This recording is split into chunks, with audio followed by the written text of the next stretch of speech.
Diri sa bukid mga kananay. O basta kugihan lang ka mananom. Daghan jud kag mga prutas nga guyabano. O to pa dito sa taas ilang mga bunga. Sa isa ka punuan mga kananay ato ning ipon 1 2 3 4 5 6 7 8 nga 9. Dili kay nato makita. Kay sulaw kaayo ang adlaw. Huwag naapod ta diri butong or buko. O, mao na diha ang atong buko. Kanang buko ha, update na pud ta gikan sa pagtanom.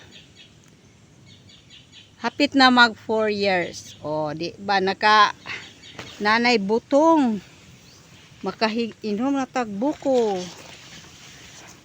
O, tingnan mo ang puno. O, sobrang mababa lang. Basta kugihan magtanom, makakaon, makainom og tubig sa butong.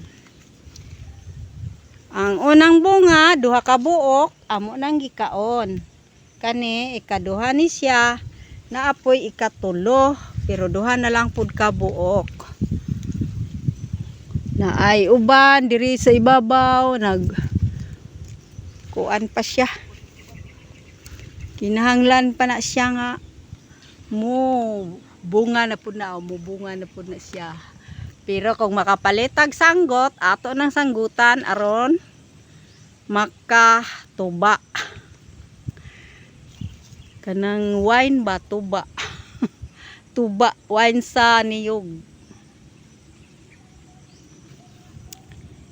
O makita po nato ang mga saging wala pa namunga pero ang uban apoy bunga.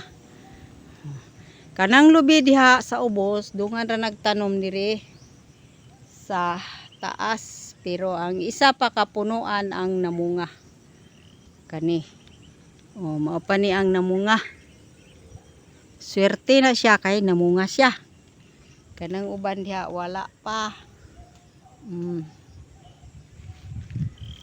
Kini ato po ning gilinyahan direng mga guyabano. Pero wala pa pud sila ng hinog atong hikapon. Oy, gahi pa. Pwede. Naapod gyud diri mubo kaayo. Guyabano. Hilaw pa gyud.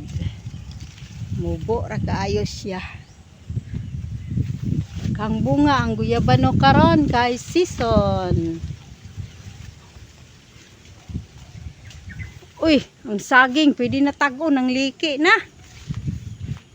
Nakuha nagsundang di papang kaya ato na ning tag-on. Uber na siya sa kagulang. Nang liki na. Saging tinanom ni papang. Saging bata, senyorita.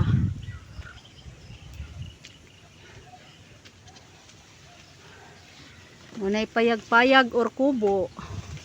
Muna among gipuy-an, dili na mo ikaulaw nga mong puy-an, payag or kubo.